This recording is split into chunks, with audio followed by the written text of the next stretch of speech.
Ce programme vous est offert par UBA. UBA, Africa's Global Bank.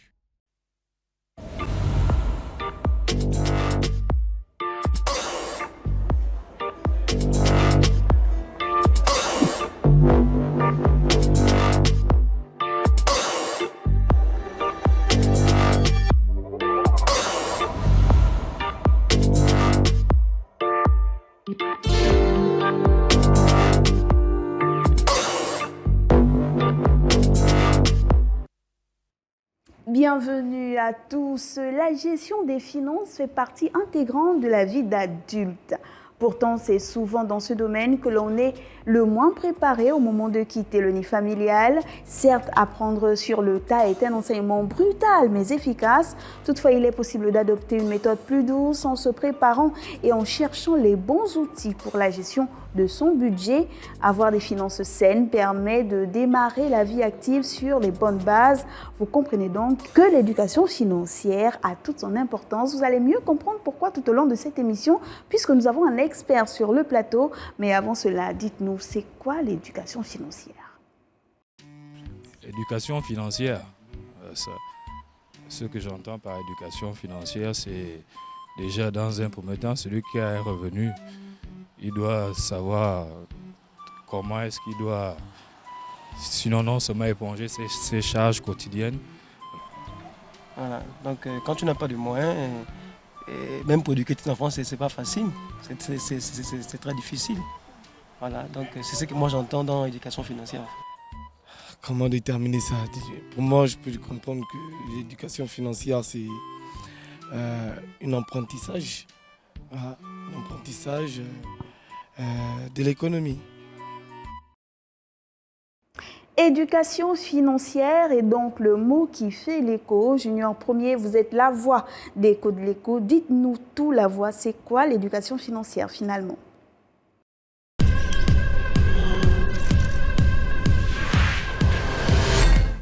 Bonsoir à tous. Modeste sur la question, j'ai en effet effectué quelques recherches.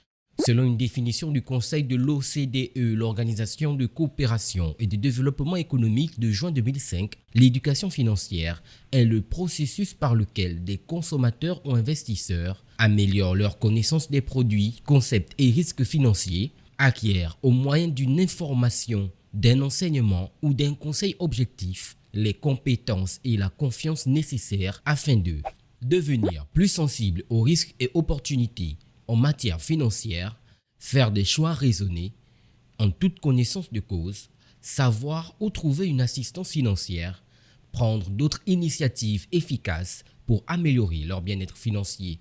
Une conception plus large étend l'éducation financière à l'ensemble de la population et non pas aux seuls consommateurs, investisseurs, et inclut une dimension culturelle et moins pragmatique, à savoir la compréhension par chacun du monde économique et financier dans lequel il vit.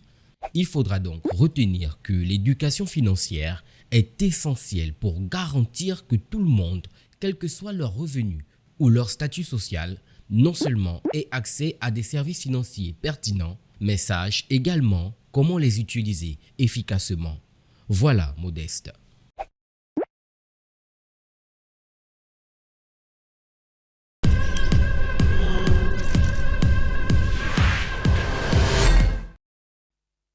Merci à vous la voix. Écho de l'écho reçoit Gildas Ndengue. Vous êtes expert en éducation financière, mais également président d'une association qui regroupe les usagers de banque. Bienvenue sur notre plateau. Merci madame, merci pour l'invitation. Le plaisir, il est pour nous. Nous allons avec vous décortiquer ce que c'est l'éducation financière. On entend beaucoup parler. Mais dites-nous, lorsqu'on parle d'éducation financière, quels sont les concepts dont on doit tenir compte ? Alors, l'éducation financière, pour commencer, pour la définir, selon l'OCDE, qui est l'observatoire, qui est l'Organisation de coopération pour le développement économique, qui regroupe les institutions financières internationales, donc les pays riches, l'éducation financière peut être définie comme un processus par lequel les consommateurs ou les investisseurs acquièrent des connaissances sur les risques financiers, sur les concepts financiers, leur permettant de prendre des décisions raisonner, plus éclairé, en tenant compte de tous les risques possibles. Voilà. Et donc, elle concerne qui cette éducation financière? Les femmes, les hommes, les enfants, les parents? Qui est concerné par l'éducation financière et on fait comment pour l'acquérir? L'éducation financière concerne toutes les couches de la population. Bon, en ce qui concerne notre zone CEMAC, la Banque centrale a également mis en place dans sa stratégie régionale d'inclusion financière un programme qui va être bientôt déployé d'ici la fin de l'année d'éducation financière. Ça veut dire que la cible, ce sont les jeunes, les femmes commerçantes, les micro-entreprises et les PME, et également les populations de zones rurales. Donc l'éducation financière touche toutes les couches de population, même des personnes qui sont instruites, qui ont fait des grandes études, elles ont également besoin d'éducation financière pour pouvoir développer leurs activités. Donc si je dis, si on me demande moi dans la rue, Madame Ocom, c'est quoi l'éducation financière? Et puis je réponds, c'est une méthode pour mieux gérer votre argent. Est-ce que je me trompe? C'est un processus qui prend en compte plusieurs éléments, qui peut en prendre des éléments qui peuvent être rationnels, il peut prendre en compte des éléments qui peuvent être spirituels, il peut prendre en compte des éléments qui peuvent être intérieurs et extérieurs. Quand on entend extérieur, l'éducation financière passe par un changement de mentalité, un changement de mindset, comme on dit, et également un certain nombre de connaissances que j'ai appelées connaissances extérieures, donc la connaissance que beaucoup ont acquis en allant à l'école, mais que beaucoup n'ont pas pu développer tout au long de leur parcours dans le monde du travail. On a des personnes qui travaillent aujourd'hui, qui gagnent bien leur vie, mais qui malheureusement finissent leur fin de vie en retraite pauvres, parce qu'elles ont manqué justement d'éducation financière, parce qu'elles se sont contentées justement simplement de leurs revenus, c'est-à-dire ce que l'on appelle le revenu actif, le revenu qu'on gagne à travers le salaire, et que tout au long de cette année, tout au long de leur vie, elles ont dépensé cet argent, chaque fin du mois, le dépenser, sans pourtant penser qu'il fallait mettre de l'argent de côté et investir pour préparer les vieux jours. Et donc, c'est à quel moment qu'on se dit, ah là, il faut que je commence à appliquer l'éducation financière? Lorsque je mets dans la peau de la femme que je suis, c'est maintenant que je dois me dire, ah, je travaille déjà, il faut que je commence à avoir des bons outils pour gérer mon argent, ou c'est depuis la toute petite enfance que l'on se dit, ah, l'enfant, il doit apprendre à épargner, à faire ci, à faire ça. Parce qu'après, vous parlez de la retraite, mais on prend conscience à quel moment exactement? Bon, actuellement, nous avons des enfants, on devrait pouvoir les outiller déjà en éducation financière parce que nous avons un système économique qui a créé des employés. Et ces employés, aujourd'hui, sont dans une situation où elles sont stressées. Stressées pourquoi? Parce qu'elles se posent la question, si au moment où elles perdront leur travail, où elles seront à la retraite, comment elles vont faire? Si aujourd'hui, vous avez un travail et que vous le perdez, c'est sûr que dans les prochains mois ou dans les 2 prochains mois, vous aurez des difficultés pour payer vos charges.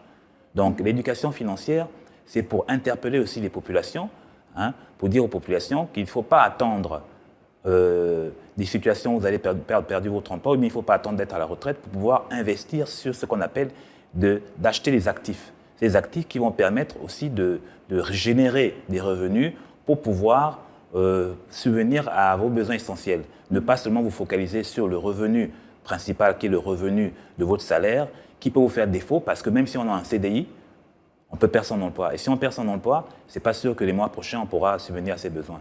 Donc l'éducation financière, c'est aussi créer des consommateurs ou des particuliers investisseurs. Donc vous êtes non seulement un employé, mais un employé investisseur qui investit pour obtenir ce qu'on appelle, à travers l'éducation financière, l'intelligence financière et ensuite la libération, c'est-à-dire la liberté financière, ne plus dépendre forcément de son revenu, de son emploi, pour pouvoir vivre tranquillement, pouvoir voyager quand on le veut, pouvoir faire ce qu'on veut, sans qu'on ait une épée Damoclès de sa tête de la part de son employeur. Soyons moins techniques pour qu'on comprenne bien l'importance de l'éducation financière. Quelles sont les conséquences d'un individu qui n'aurait pas les bons réflexes concernant l'éducation financière? Les conséquences, c'est la pauvreté. Parce que beaucoup, aujourd'hui, d'employés se miroitent, je vais dire ça comme ça, se miroitent l'esprit en pensant que le salaire leur donne plus ou moins l'idée de richesse. Mais ce salaire-là, il vient d'un travail que vous faites. Et si vous perdez ce travail-là, il est sûr que vous n'allez pas avoir les mêmes revenus. Donc, nous, ce qu'on dit dans l'éducation financière, nous devons être des employés, mais qui travaillent à se débarrasser donc de quitter comment dire, ses revenus dus au travail et d'aller maintenant vers des revenus qui sont dus à l'aide. Comment dire, vous avez investi en fait avec le salaire. Vous avez utilisé votre salaire pour investir, pour avoir votre liberté financière. Donc, toutes les personnes aujourd'hui, si vous remarquez à la fin du mois, on a des queues le 25, parce que tout le monde se rue vers les GAF et les retraits, ça prouve qu'il y a une mauvaise gestion. Le premier aussi pour les retraités, tout le monde se mue vers les dispositeurs automatiques pour prendre de l'argent. Ça prouve qu'il y a une difficulté de joindre les deux bouts. Or, ce que nous souhaitons maintenant, c'est que les populations, les employés, tous les employés puissent avoir changé de mentalité et être des personnes qui sont des investisseurs. Investir à acheter des actifs qui vont pouvoir générer chez eux des revenus pour pouvoir couvrir leurs charges. Mais là, vous parlez de ces personnes-là qui travaillent, des employés. Qu'est-ce que quelqu'un qui est déjà dans une situation financière difficile, par exemple, qui est sans emploi, qui n'est pas diplômé, qui ne fait même pas une petite activité, même pas une AGR, une activité génératrice de revenus, qu'est-ce que cette personne a gagné à avoir des activités ou alors des outils d'éducation financière finalement? D'abord, comme je disais, je vais vous parler un peu d'un aspect plus ou moins irrationnel. Je pense également que l'éducation financière a un autre niveau, celui premièrement d'investir sur soi-même. Ces personnes doivent investir en lisant des livres. Il y a des livres qui peuvent changer la vie des gens. Moi, dernièrement, j'ai lu le livre de monsieur qu'on appelait, c'est un écrivain qui s'est enrichi à travers l'éducation financière, qu'on appelle Ricardo Camagna, qui a sorti un livre sur la chèvre de ma mère, qui expliquait qu'il était important pour tout employé de garder son revenu et de faire de ce revenu-là un moyen de se battre pour obtenir sa liberté financière.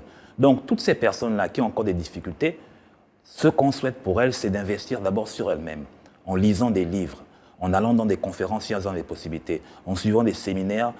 Le premier investissement, c'est d'abord d'investir sur sa propre personnalité, sur soi-même. Et ensuite, aller dans des techniques de finance, dans des techniques techniques bancaires, etc. Vous nous avez dit à l'entame de cette émission que l'éducation financière s'adresse à toutes les couches, c'est-à-dire les plus petits, les jeunes, les moins jeunes, les adultes, les vieilles personnes. Et puis on a des personnes qui travaillent pas, qui vont bientôt travailler. Quels sont les outils dont dispose l'éducation financière pour véritablement asseoir ce processus-là d'acquisition de connaissances?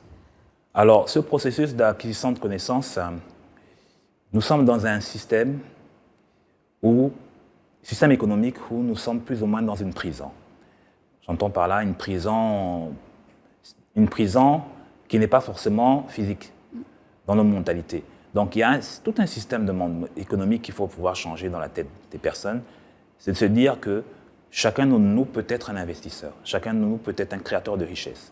Mais je répète encore ce que j'ai dit, ce qu'on en constate, c'est que tout le monde se contente de son salaire, de son revenu, chaque fin du mois. Et on a le revenu, on nous a éduqués tous comme ça. Vous avez un revenu, vous le dépensez, vous attendez le mois prochain, vous le dépensez encore, vous attendez le mois prochain, vous le dépensez. Et c'est ce même système que nous sommes en train de léguer à nos enfants. Faites vos études, après vos études, vous trouvez un bon emploi, et après, chaque fin du mois, vous dépendez de votre emploi. Or, ce qui doit être fait maintenant, c'est que cet emploi doit pouvoir nous aider à nous libérer de notre emploi. Avec les revenus que nous avons, nous investissons sur des actifs que j'appelle des actifs générateurs de richesse, comme, l'investissement locatif qui peut nous donner des revenus, comme des actifs qu'on peut avoir comme des actifs, des bons du trésor ou des OTA qu'on appelle les obligations du trésor assimilables, ou encore des emprunts obligataires émis par l'État, par exemple l'État du Gabon. Mais est-ce que toutes les couches de la société ont les moyens d'acquérir ces actifs-là? Est-ce que tout le monde peut avoir le même niveau d'investissement finalement? Parce que celui qui va faire un emprunt obligataire, il a des moyens. Est-ce que la maman qui est au marché a ces moyens-là? L'étudiant qui a sa petite bourse, est-ce qu'il peut aller au trésor pour, vous avez parlé d'un placement financier à la banque, des placements financiers à la banque aussi, pour essayer de multiplier son argent? Est-ce que l'étudiant peut le faire? Finalement, on se base sur quoi par rapport à la classe dans laquelle on se situe pour véritablement appliquer l'éducation financière? Je pense qu'effectivement, lorsque vous avez la force de la volonté de vous sortir des situations, vous pouvez. Vous parlez des étudiants, on a des étudiants qui achètent des téléphones à 300 000 francs, 500 000 francs, alors qu'ils n'en ont pas forcément besoin. Ils peuvent acheter des livres. Acheter des livres qui pourront impacter sur leur mindset et changer. Ces livres-là vont permettre à certains de découvrir leur identité, de découvrir leur mission, de découvrir leur vision. Et cette découverte-là, comme Socrate disait, connais-toi toi-même et tu connaîtras les dieux et l'univers. Et nous avons également Gandhi qui disait, le grand voyageur, c'est celui qui n'a pas fait 10 fois le tour du monde, mais celui qui a fait une fois le tour de lui-même. Donc, c'est important d'investir d'abord sur lui-même. Toutes ces personnes dont vous dites là, parce qu'elles ont peut-être un manque de connaissances, mais il y a des gens qui nous ont précédés. Il y a des gens qui ont été riches, il y a des gens qui ont réussi, il y a des gens qui ont impacté le monde, mais ils ont écrit les livres. C'est à nous d'aller dans ces livres-là. Et si on ne sait pas lire? Si on ne sait pas lire. Si on ne sait pas lire, c'est l'occasion pour nous, comme je vous ai dit que nous allons sur le terrain. Il faut que cette personne ait la volonté. Nous allons sur le terrain, comme on l'a fait il y a quelques semaines, nous allons sur le terrain pour édifier les populations. C'est l'occasion pour elles, pour celles qui veulent vraiment, même si elles ne savent pas lire, de participer à ces moments-là d'échange. Alors, on voit, souvent on apprend qu'en dehors des transactions financières de la vie quotidienne, il est également important de se préparer à faire face aux différents événements de la vie, notamment par le biais de l'épargne. Est-ce que l'une des clés d'une bonne application de l'éducation financière, c'est l'épargne? C'est-à-dire que si je veux devenir riche, demain, je dois commencer à apprendre à épargner. Oui, c'est très important d'épargner. Robert Kiyosaki, dans son livre Père pauvre, Père riche, disait que lorsque vous avez un revenu, vous devez premièrement d'abord vous payer vous-même. Vous payez vous-même, c'est-à-dire prendre un montant de ce revenu-là que vous devez pouvoir épargner. Mais il ne faut pas faire de l'épargne pour l'épargne, parce que si votre épargne reste trop longtemps, aujourd'hui on parle d'inflation, cette épargne n'aura pas le même pouvoir d'achat qu'il aurait pu avoir si vous l'avez pris directement envoyé en investissement. Donc il faut également penser qu'il est important d'investir. Mais investir, il faut savoir investir, parce que le premier investissement que tout le monde pense, c'est investir sur la résidence principale. Mais ça aussi, c'est un investissement qui est un passif, qui n'est pas un investissement qui enrichit. Parce que si vous prenez vous faites une épargne et que votre épargne arrive à, je prends un exemple, 20 millions, et que vous prenez un crédit de 20 millions et que vous construisez vos résidences principales, c'est un passif. Pourquoi? Parce que cette résidence principale ne vous crée pas de revenus supplémentaires. Donc, vous avez pris 20 à 25 millions et vous dormez dans une maison qui vous sert juste à dormir. Or, si vous avez pris 20 millions de crédit ou vous avez 20 millions d'épargne pour investir dans votre résidence principale et qu'à côté, on a quand même du locatif, dans une chambre ou quelque part, là, je pense que c'est un bon investissement que vous avez fait. Alors, qu'est-ce que pense l'éducation financière de ces personnes-là qui contractent des crédits? Est-ce que c'est une bonne démarche? C'est une bonne démarche de contracter des crédits. Le crédit n'est pas mauvais en tant que tel, mais ça dépend maintenant de ce que vous faites de la dépense. Ce qui compte, c'est la dépense. On peut contracter des crédits pour investir, pour acheter des actifs qui génèrent des revenus. Si vous contractez un crédit pour acheter du passif, vous êtes perdant. Donc, il faut acheter des actifs. Des actifs, c'est des biens qui vous font rentrer de l'argent dans les poches. Donc, le crédit en tant que tel, c'est une bonne démarche. Il suffit de bien investir avec le crédit. Dans un monde incertain, avoir une bonne gestion de ses finances devient une nécessité, vous nous le dites depuis le début de cette émission, pour tous les épargnants afin de garantir leur bien-être financier. Néanmoins, le manque d'éducation financière reste important dans la plupart des pays, y compris dans les pays riches. Comment y remédier? Y compris dans les pays riches. Actuellement, dans les pays riches, ils font également de l'éducation financière. Comme je vous le disais tout à l'heure, ce n'est pas une problématique propre à notre pays ou en Afrique. Tous les pays sont victimes de cette situation où les particuliers ont des difficultés à joindre les deux bouts, simplement parce qu'on a grandi avec cette éducation-là, comme quoi le salaire servait à faire que des dépenses. Or, le salaire, aujourd'hui, doit pouvoir servir à investir et à nous libérer justement de notre emploi qui nous tient plus ou moins en prison.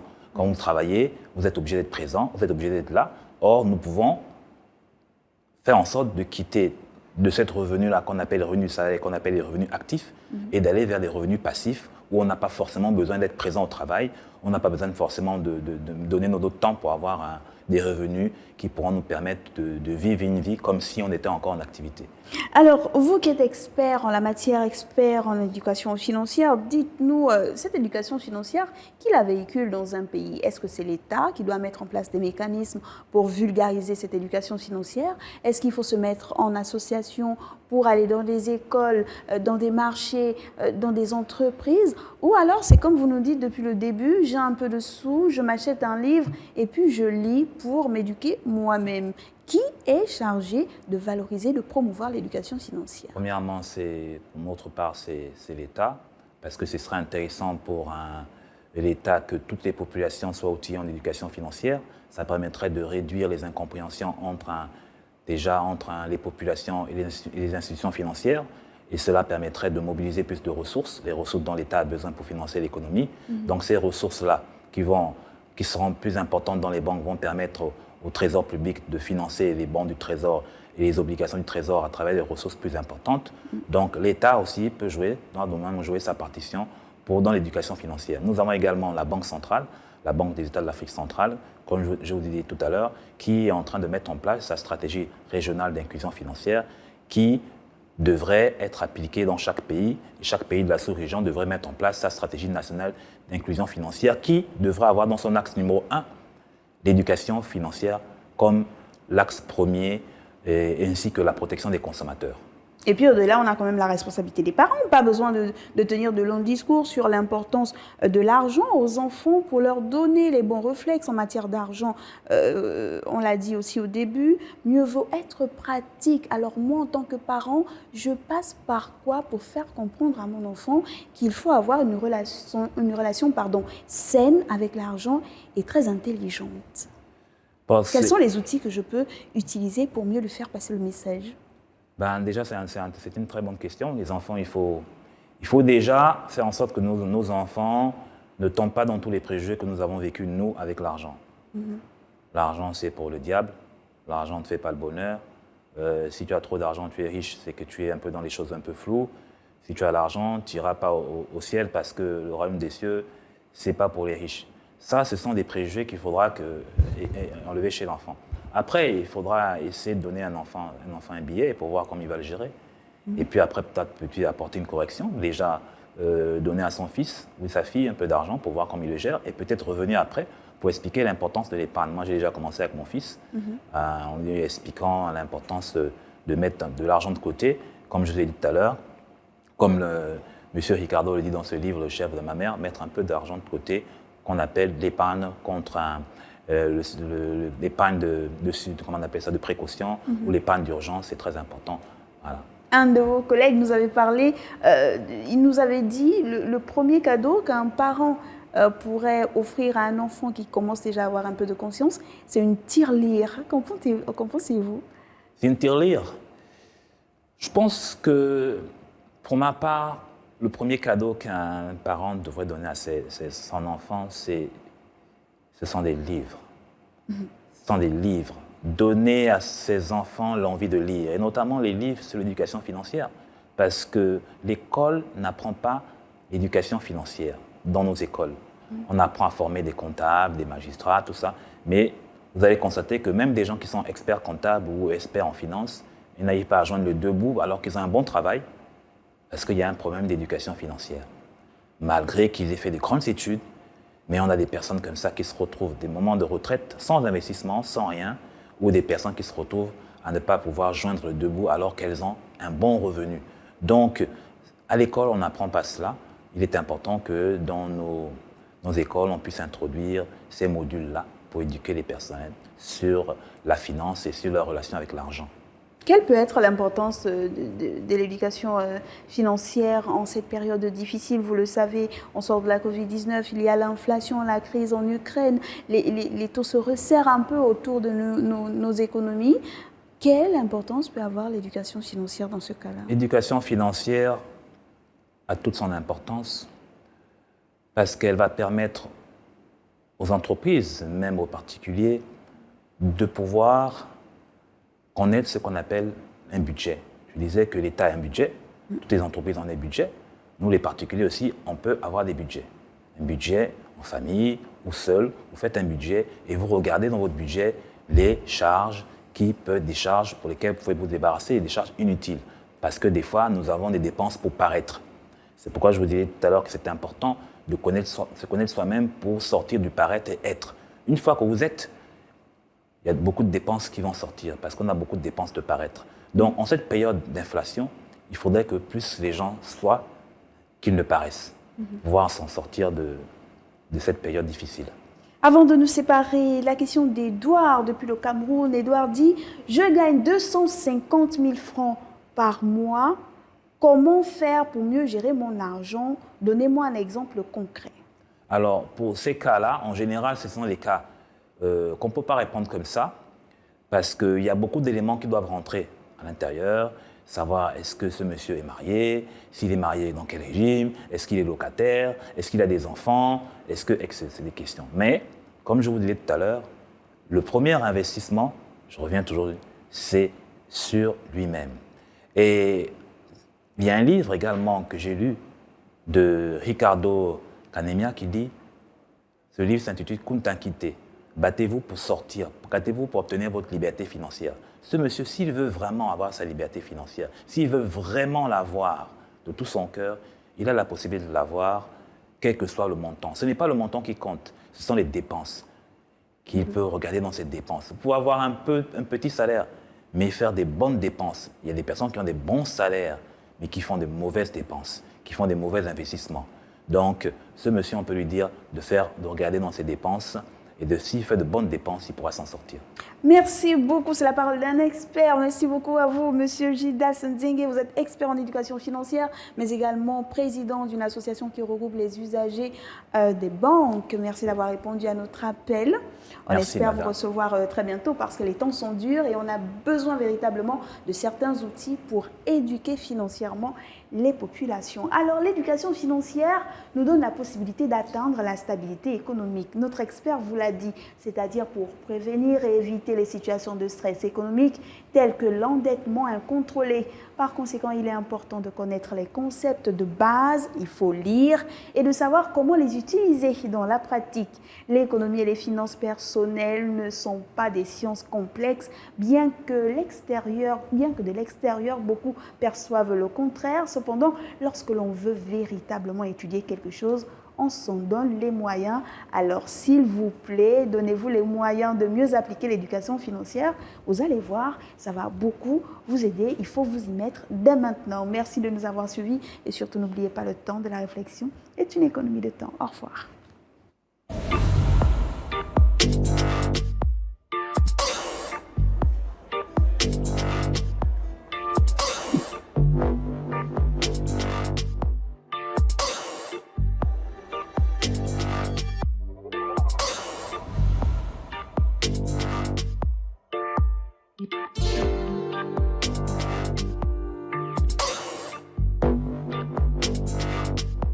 Ce programme vous a été offert par UBA. UBA, Africa's Global Bank.